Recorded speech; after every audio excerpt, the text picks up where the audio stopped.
Nato con la cosa con sa diterra sa jiru dubbisi waa'ee Yesuus Kiristoos akkasitti jedhe bartootaan nan deema hafuura isinii erga hafuura koo yeroo isinii ergu immoo isin immoo amma daara lafaatti dhuga baatu boontaatu yeroo kam yeroo hafuura koo argattan isinii wajjin kan hojjetu isinii wajjin kan jiru isinii wajjin kan dubbatu akkasin deemtaniif humna kan isinii ta'u akkasin hojjettaniif damina kan isinii ta'u hafuura koo isinii ergaa jedheen galanni guddaan waaqayyoo fata.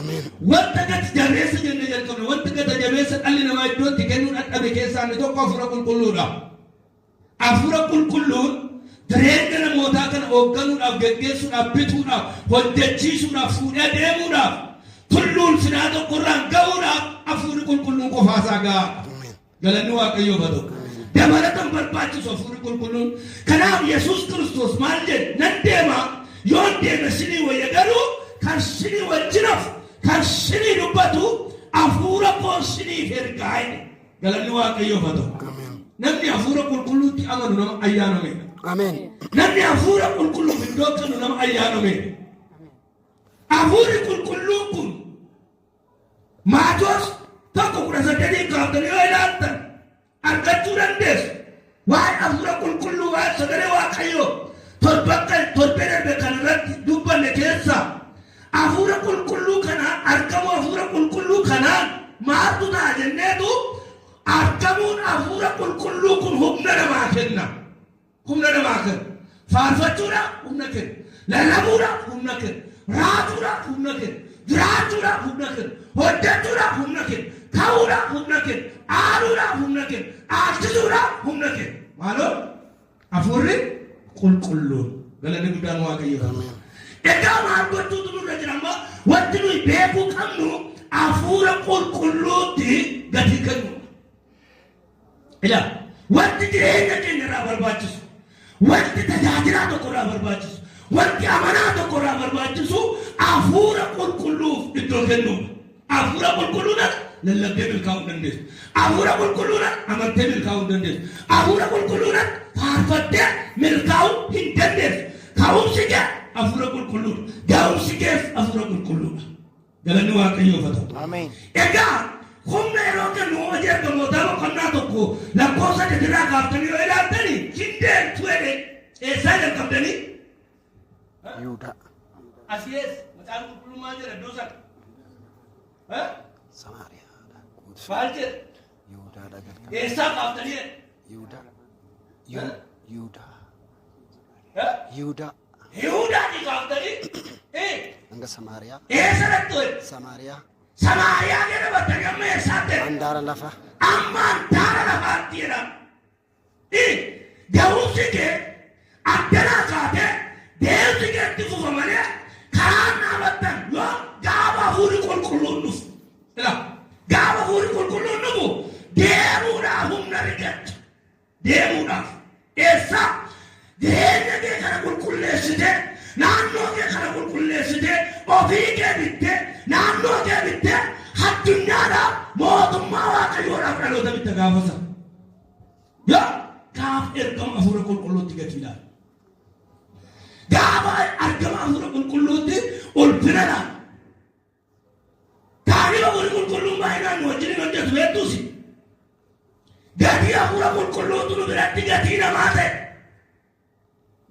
Gatii namaa ta'e baay'ee gadi bu'e. Baay'een keenya hafuura qulqulluu nagaduu jalqaba. Baay'een keenya hafuura qulqulluu ari'achuu jalqaba. Baay'een keenya hafuura qulqulluu tuffachuu jalqaba.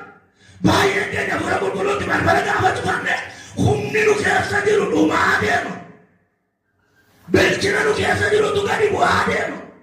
Hafuurri qulqulluun guddaadha jamaa. Hafuura qulqulluun nu keessatti guddata tun ta'in nutu gara hafuura qulqulluutti guddata. Nutu gara hafuura qulqulluutti bilchina keenya gara hafuura qulqulluutti geessinu malee hafuurri qulqulluun bilchaataadha. Hafuurri qulqulluun guddaadha. Yaa Waaqayyo jedha. Yaa Waaqayyo. Gara hafuura keetiitti na guddisi jedha. Gara hafuura keetiitti na guddisi. Additti guddaa ani nama.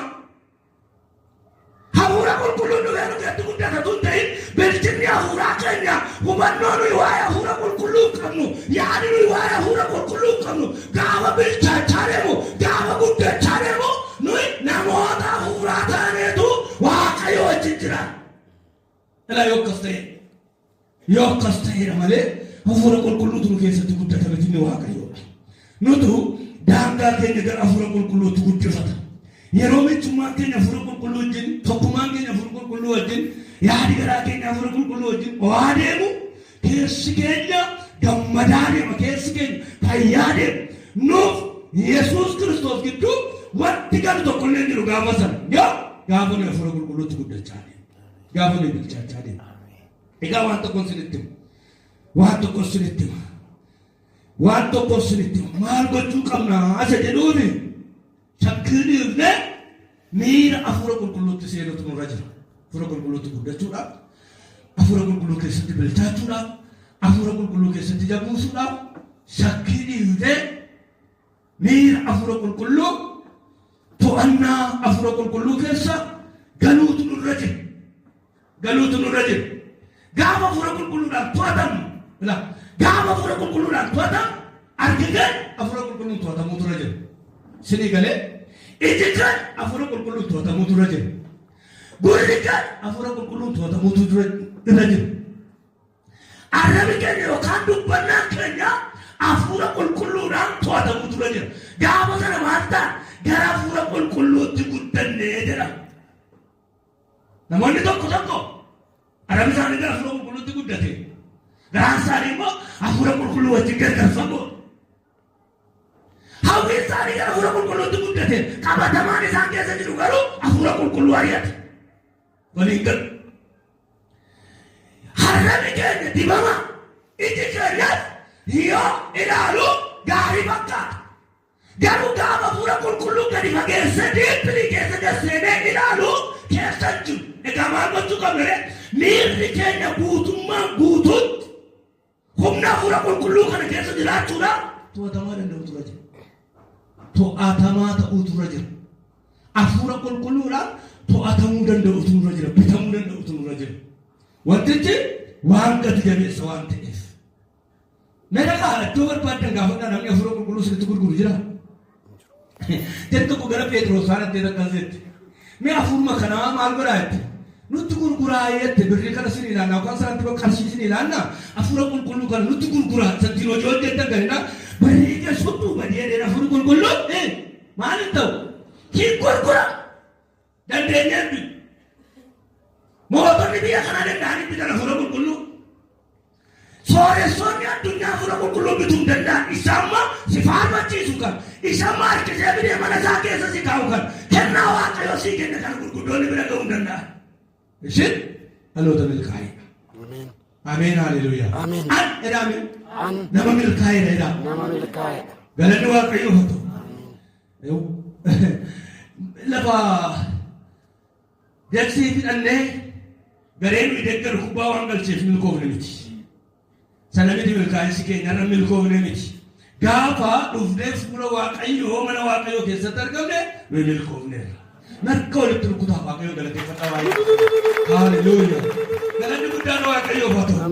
Egaa eenyummaa hafuura qulqulluu kana beekuudhaaf guutummaa jireenya keenyaa kana hafuura qulqulluudhaan akkamitti to'atamu gochuudha. Akkamitti to'atamu? Harki kee, miilli kee, iji kee, yaadi garaa keenyaa gadi kun garaagara hin deemu waan ta'eef. Yaadi kun garaagara hin deemu waan ta'eef akkami hafuura qulqulluudhaaf to'atamu gochuutu nurraa eegama. Hafuurri qulqulluun si to'annaa waan kan biraan sirratti aangoo hin qabu. Foon kee sirratti aangoo hin qabu. Hiriyaan kee sirratti aangoo hin qabu. Miirri kee sirratti aangoo hin qabu. Ammati yeroo hafuura qulqulluudhaan bitamtu nama haaraa taatu. Ameen. Waaqayyo nama haaraa sin haa godhu. Bitama hafuura qulqulluudhaan. Nama haaraa ta'a namni hafuura qulqulluudhaan bitamu. Addunyaa Waaqayyoo keessa jiraata. Addunyaa ofii isaatii keessaa bahee, fedhii ofii isaatii keessaa bahee, ilaalcha ofii isaatii keessaa baheetu yaada Waaqayyoo keessa jiraata. Waaqayyoon gaggeeffamu. Waaqayyoodhaan bitamu. Hojii namootaa boqonnaa lama lakkoofsa tokko amma furitti yoo ilaaltan nattanii argachuu dandeessu. Ayyaanni guyyaa 50ffaa yommuu ga'e miira isaanii kan to'achuu dadhaban jedhanii afaan garaagaraa maal godhan dubbachuu jalqaban raajii dubbachuu jalqaban raajeffatamuu jalqaban jarri kun warra kaleessaan afaan kaleessaa fuudhamee baranne afaan kaleessaa fuudhanii dubbataniitu gaaffiitu ta'e amma jarri kun afaan kaleessa dhagaa asirratti adda baaseetu afaan waaqarraa yookaan afaan inni tokko dhageenye afaan waaqarraa dhufee machaan gaafa sana maal dhufee hafuura qulqulluutu miira isaanii sana to'achuu dandeenye yaada waaqayyootti galan yeroo tokko tokko namoota tokko tokkotti biratti baay'ee negatiivas tuun ta'in baay'ee poozitiivas miti wantichi negatiivas goone lafa hin buufnu sirriidha yaada isaanii jennes yookaan buun maa inni hafuurri qulqulluuni maaloo dheetu ijoolleen tokko soqositee darabbiyaa cabsitee yookaan afaan haaraan addaan hin cinne tokko gaafa haasa'ame hafuurri qulqulluun maaloo dheedu Medubbadhaa hafuurri qulqulluun maal jedhu sibirii qabaa dhuguma sibirii qaba garuu akka barbaade nama godha gaafa dhufu wayyaa mati miiccattee dhiqattee kophee mati qulqulleeffattee dhufte kanaan waala keessatti fuudhee labaasedha yoo barbaade hafuura qulqulluu dhuftu jechuu dandeessu wantichi immoo machooftee yookaan farsoo yookaan araqee nu deemiti hafuurri qulqulluun gaafa jireenya kee dhufu namummaa kee kana jijjiira ilaalcha kee kana jijjiira utuu addana dhaabattee waan biraa eebottu waan biraa asitti dhufuu danda'a hafuurri qulqulluun galgala kana sinitti haadhus hafuurri qulqulluun sinitti haadhus ammaa kaasaa maqaa Yesuus Kiristoos tufannaa hafuura qulqulluu jala gala haaleluyyaa hafuura qulqulluudhaan gaafa to'atan to'ati miira hafuura qulqulluudhaan gaafa gaggeeffattu waan hafuurri qulqulluun si wadane gootu waan hafuurri qulqulluun si qajeelche gootu qajeelfama hafuura qulqulluuti bitamteetti si bite waan ta'e waan barbaade si bada har'aa kaasee hafuurri qulqulluun si dhaabitu merka keessatti qaba hafuurri qulqulluun si dhaabitu naan jedha hafuurri qulqulluun si dhaabitu ameen tarii abaasa sinitti fakkaata laa edeeti ofina baaraare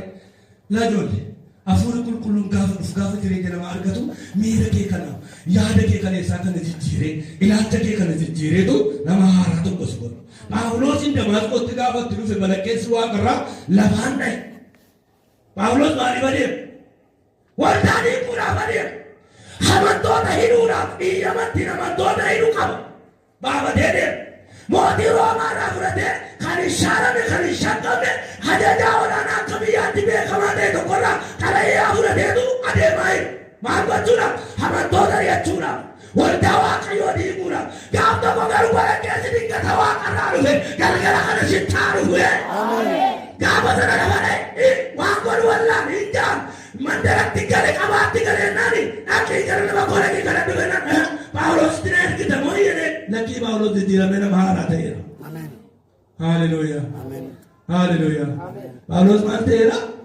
jijjiiramee nama haaraa ta'eera Phaawulos isa kaleessaa miti ajandaa isaa kaleessaa harkaa fuudheera xalayaa isaa kaleessaa harkaa fuudheera mootiin roomaa isa barreesse mootiin waaqarraa dhufee jijjiireera kan keessa jijjiiramu kan keessa jijjiiramu maqaa Yesuusii kan keessa jijjiiramu guyyaa borii kana kaasee siifa jijjiiramu ajandaan kee galgala kanaa jalqabee akka waaqayyo jedhetti siifa jijjiiramu to'atami maqaa Yesuusii hafuurri qulqulluun si haa to'atu gaafa sana hin to'atame hafuura qulqulluudhaan to'atame sagalee waaqarraan to'atame balaqeessa waaqarraan to'atameetu gara deemuun beeku miirri isaa kaleessaa to'atame iji isaa kaleessaa to'atame hagattuu isaa kaleessaa to'atame hamma waaqayyo wajjin haasa'uu jalqaba.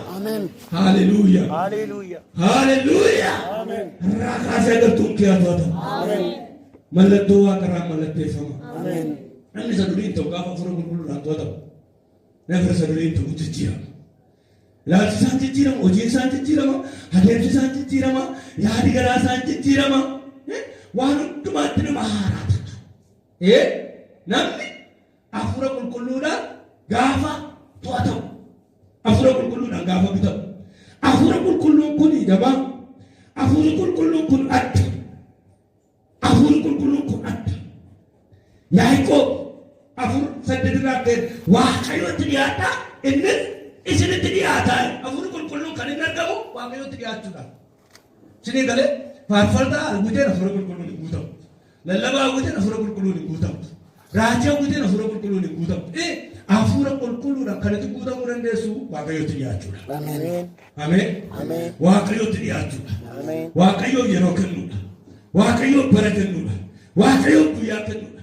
Waaqayyoo jireenya ofii dhuunfachiisuudha. Yoo akkas ta'e mallattoo hafuura qulqulluutu si keessatti dhaga'ama. Gaafa dhufu immoo adda suudha. Galanni waaqayyoofatu. Waaqayyootti dhiyaachuudha. Gamaa gamanadhaa wanneen argannu fura qulqulluu itti dhiyaatu. Tuujuba isaa keessatti tuujuba isaatti siqu. Bidiruu keenya isa yaabbannee deemnu sana isa filanne kee abuune tuujuba fura qulqulluutti seenuu nu barbaachisa. Yaada fura qulqulluutti seenuu nu barbaachisa.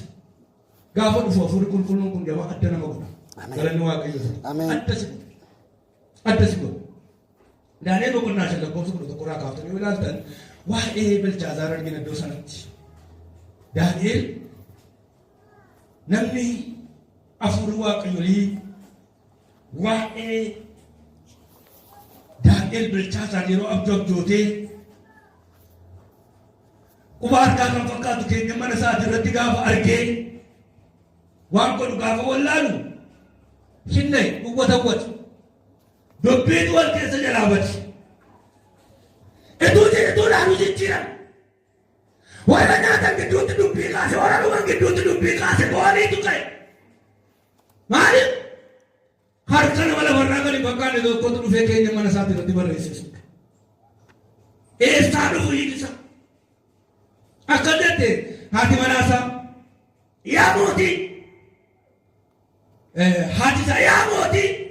Wanti kun sinnibin kanaaf hin bambariin hormoota keessaa namni dhufe tokko jira. Afuurri waaqayyoolii waaqotaa wajjin kan jiru. Inni dubbii kana hiikuu hin danda'a. Adda baasee sitti himuu hin danda'a. Daaneel gurguramee jiru. Maal adda godhe Daaneelii? Hafuura qulqulluu. Akkuma nama kaan bitamee jiraata. Mul'anni isaan bitame, foon isaan bitame. Akka biyyaatti bitame malee akka dhuunfaatti jira Daaneel waaqayyo wajjin.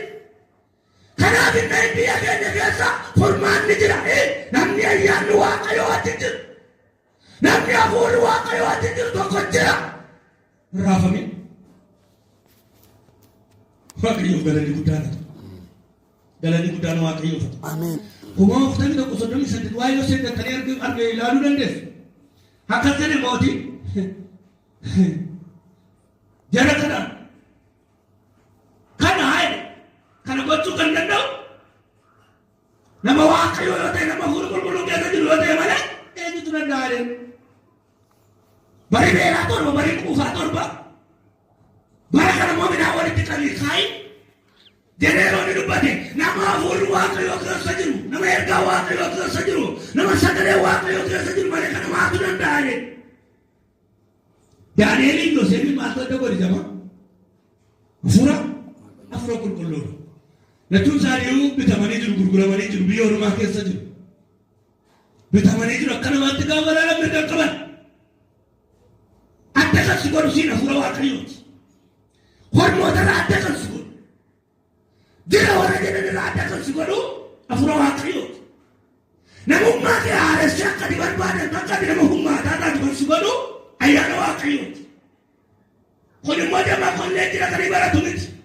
Kiristoosii wajjin walitti dhiyaatu. Kiristoosii jiru walatti. Maamilummaa ofii, michummaa ofii Kiristoosii wajjin jabeeffatu. Jarri kun maamilummaan isaanii, michummaan isaanii Yesuus Kiristoos wajjin. Kanaaf hormoota keessa ta'aniitu ergaan barbaadamu tokko irra jira. Ulfinni barbaadamu tokko irra jira. Sagalee barbaadamu tokko irra jira. Hiikaadhaaf. Fuula adii qaba. Jenemoos shaamee akka keessa wal qaba. Maqaa Yesuus Kiristoosin hafuurri si barbaachisu tokko sirraa. Ameen. Ameen ameen. Ameen. Humni si barbaachisu. Akka xiyyaafatan kan godhu. Akka ati barbaadamtu kan godhu. Humni waaqayyoo yoo sirra dhufe waa'ee dhaqabina keetii miti. Sanyiiti kee haadhalatti. Qomooti kee haadhalatti lagatti dhalatte miti kan barbaadamu jamaa. Eenyummaatii ittiin qomanii fi sanyii abaluu jettu miti. Hayyaana waaqayyoo si keessaa nu barbaadamuu danda'a. Ameen. Haalleluuyaa. Ameen. Maqaan waaqayyoo eebbifamu. Ati deebinee yoo of lakkoofne taraa namootaa keessa of dhabuu dandeenya. As deebinee yoo of lakkoofne garuu jalqabarra jirra. Ameen. Ameen. Ameen. Galanni waaqayyoo. Meetti deebi'aatii balbala abbaa keessanii dhagaa abbaa keessanii dhagaa rakkaa sadarkaa irra jirtan sinuu beektu. Asdeebine hafuura qulqulluu keessatti dhageenya gaafa rakkaawwannu Yesuus Kiristoosii wajjin tokko faana jirra. Mee aniira Yesuusii wajjinira tokko faana jireera. Haleluuyaa. Nu Yesuusii wajjin tokko faana jirra. Ayyaanni Waaqayyoo, hafuurri Waaqayyoo addaboota mokkaa jiran warra dagataman warra dhiifaman. Warra dhiifaman warra dagataman fuudheetu iddootti isa xumuraara isinitti himu ilaalli kiristaana taate waa humtee dhufteeti kan ittiin iddoo argattu hangafummaan kee kan ittiin kabajamu karaa hafuura qulqulluu. Galanni Waaqayyoof. Yoo baay'ee nagadde baay'ee kan sura nagadantu jiru. Yoo baay'ee barattee namatti barachuu dantu sana nama si caalu si barsiisa. Nitiire?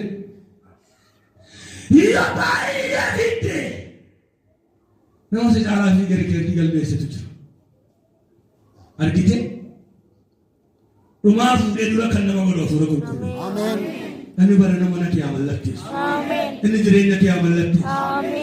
Warruma dhiiga namaadhaan ilaaluun itti hin tolle bibaa hin qabne kana sheephi itti godhee foon itti godheetu hangafa godhee taraa duraa maaloo hafuurri qulqulluu bitamaniiru beektaasa Daani'eel fa'aa bitamaniiru Yoosef fa'aa bitamaniiru bittaa keenya jedhaniiru harka keenya jedhaniiru waaqa keenya malee sagadaniira lakkenna hafuurri qulqulluu fuudhee gaaratti baase. Bitee gugguufee dhaqe. Bitee gugguufee dhaqe. Mootichi biteetu Daani'elin qabeenya isaanii biteetu sammuu isaanii biteetu dinagdee isaanii biteetu fayyaa isaanii biteetu. Gaafa dhufee keenya irraa habduu namni kun hime mallatticha namni hiiku gaafa dhime immoo bitee gugguufee gara Daani'el dhaqe. Akkamatti nagaadhaa? Hafuurri kee fayyaadhaa? Fayyaadhaa hafuurri keessa? Hin tuttuqamne yoo tuttuqameera ta'e qulqulleessuu barbaachisa. Dhiquu barbaachisa, miicuu barbaachisa. Tuttuqameera taana. Hafuuricha kunuunsuun barbaachisa. Hafuurichaaf eeggannaa gochuutu nu barbaachisa. Hafuurichaaf eeggannaa gochuu yeroo jedhu of keessa tursuu danda'utu nurra jiraata. Of keessa tursuu danda'u, kabajuu danda'u, hojjechiifachuu danda'utu nurra jira hafuuricha. Yoo akkas ta'e jireenyi keenya jijjiirama. Haleluuyaa. Ameen haleluuyaa. Tun beekin ulfaatta gaafa hafuura qulqulluun sirraa iddoo argatu. Ameen. Gaafa hafuura qulqulluun si keessaa iddoo argatu yeroo deemtu in ulfaatta. Ameen. Seexanatti ulfaatta, ollaatti ulfaatta, ija foonii warra si ilaalanitti ulfaatta, madaallii kaaftee dabarta. Ameen. Yeroo kam yeroo ayyaanni Waaqayyoo sirra jiru. In ulfaatta. In beektu malee in ulfaatta. Gaafa deemtu in ulfaatta. Jireenyi kee foonitti ulfaataadha, dhiigatti ulfaataadha, biyya lafaatti ulfaataadha, dhonqaayitti ulfaataadha. Haleluuyaa. Waaqayyo kiiloo kee haa dabalu. Ameen. Kiiloon kee kan inni dabalu yeroo hafuura qulqulluuf iddoo laattu. Ameen. Hafuurri qulqulluun keessa kee gaafa seene, keessa kee gaafa hojjete, laphee kee gaafa bite, namummaa kee gaafa bite, gaafa deemtu ati kabaja qabda. Ameen. Seexanuu si kabajjiba. Akkatti seetanni Phaawulos harree ilaalteetu hojjetoota Waaqayyoo isa jiraataa ittiin dubbanne jarri itti ulfaatan bira ga'an itti ulfaatan xomboree hoodii dubbachiiftu sana galiin ittiin argamu sana gaafa isaan dhaqanii mandaricha keessa darban itti ulfaatan ayyaana irra jiru tulfaate dibata irra jiru tulfaate ergaa irra jiru tulfaate sagalee irra jiru tulfaate harka irra jiru tulfaate har'aa kaasee hammi keessee kana tulfaachuu jalqaba. Ameen haleluuyaa. Ameen haleluuyaa. Yesuus Kiristoos gooftaa hamma kanatu dabala. Ati of hin beektu yoo ta'e dabaltee jirta. Ilaa daangaa hafuura qulqulluu keessa gaafa jirtu surraa qabdi, simboo qabdi. Hin beektu malee dubbattee dhageessisaa jirtu. Hin beektu malee fuula keerraa keenyan seexanaa diigamaa jiru. Hin beektu malee mandara itti galtu keessa waltajjiin seexanaa bittinnaa jira. Hamma yoo irraa kaasee haa bittinnaa'u. Mee Yesuus jedha. Fuula koo duraa jedha. Waltajjiin jala sanaa bittinneessi jedha. Waaqayyo bittinneessu. Ameen haleluuyaa. Simboo qabdeen ulfaatti. Sitti dubbachuu dhufee sodaata. Simatti dubbachuu dhufee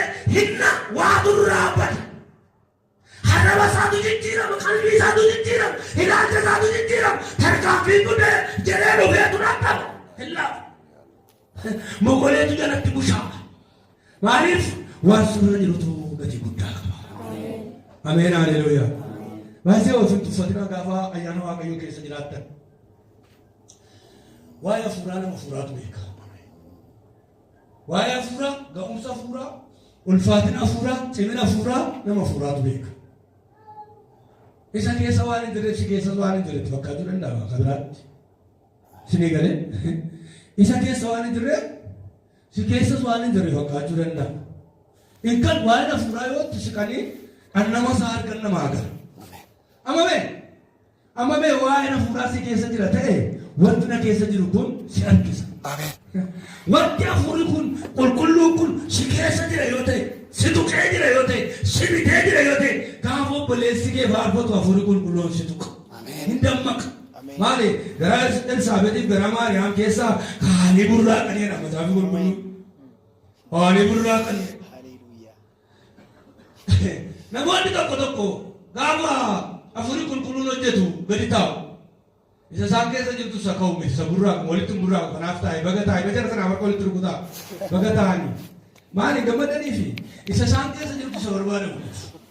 Gadi taa'u shokoreedha walitti nyaara guuraniitu baduu kawwee doloon sunni waaqayyo mul'atu waaqayyo haa hojjetu.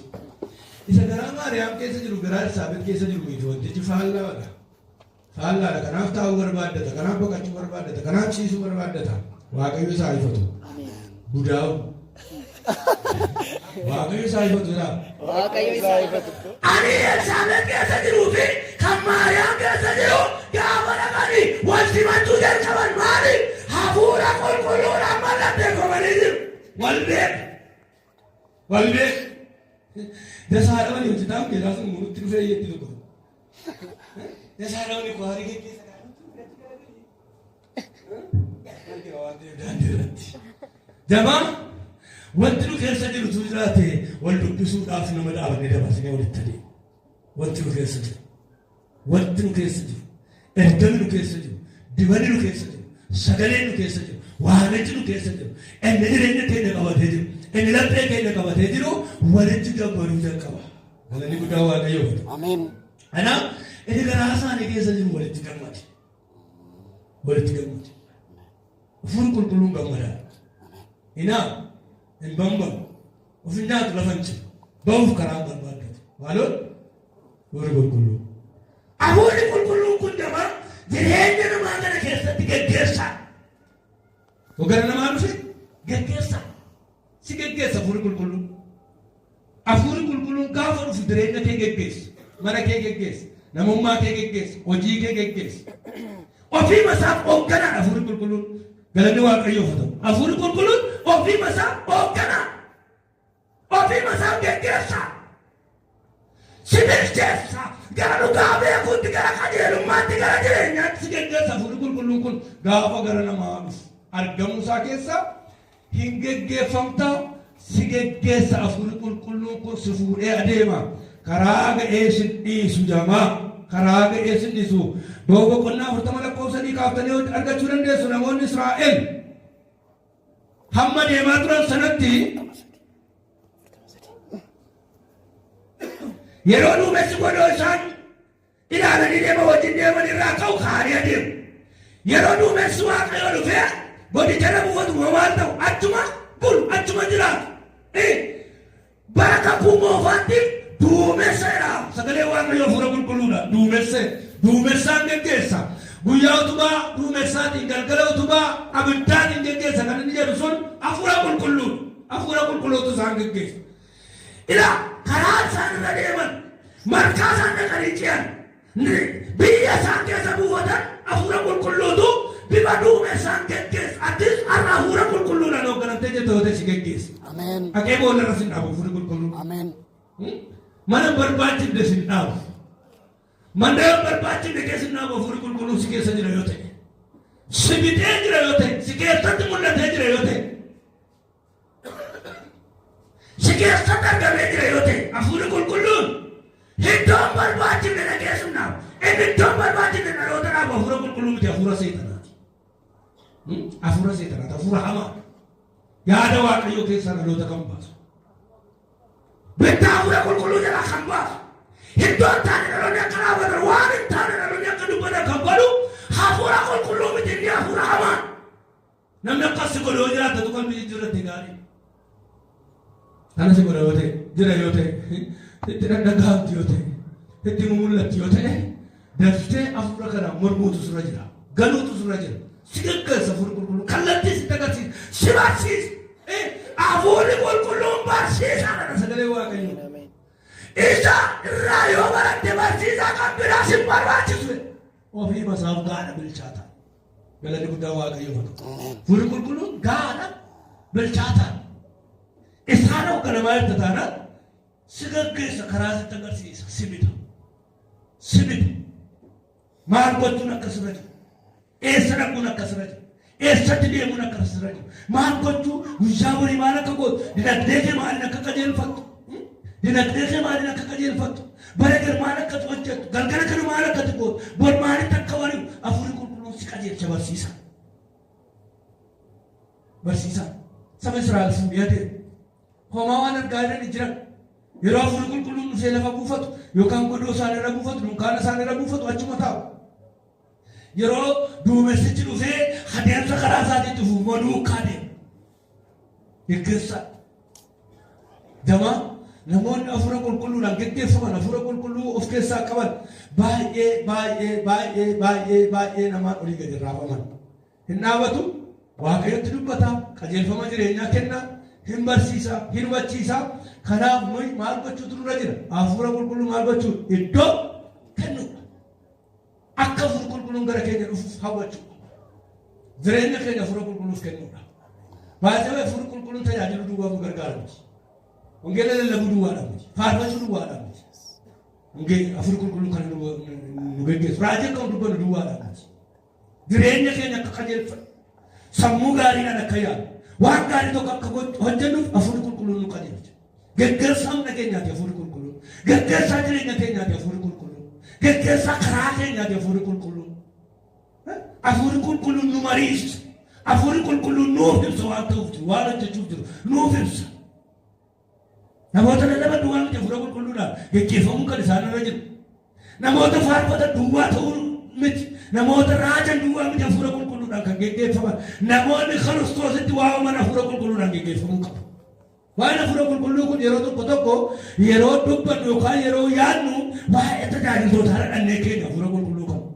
No, tajaajiltoota duwwaarra kaa'uun nurra jiru. Hamanaa hafuura qulqulluun hin barbaachisu. Gaggeessaa waldaa kiristaanaa hafuura qulqulluu isa barbaachisa. Namoota hojii mana Waaqayyoo hojjetan namoota amananii jiraatan hafuura qulqulluutu isaan gaggeessa. Hafuura qulqulluu isaan barbaachisa. Malee waan raajii dubbadhu, waan wangeela lallabu, waan faarfadhu ana duwwaa mallatteeffamuu qabu hafuura qulqulluudha. Jireenyi tokko keenya mallatteeffamuu tura jira. Hafuura qulqulluuf iddoo kennuu adda baasu.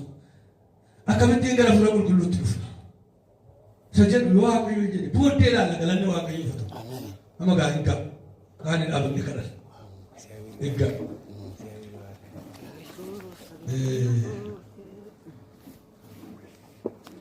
Xiqqoo ishee irraa ilaallee gallee hojiitti inni gaarii. Gallee hojiitti inni taanaan garuu illee ga'ee koo ba'eedha. Sintutti.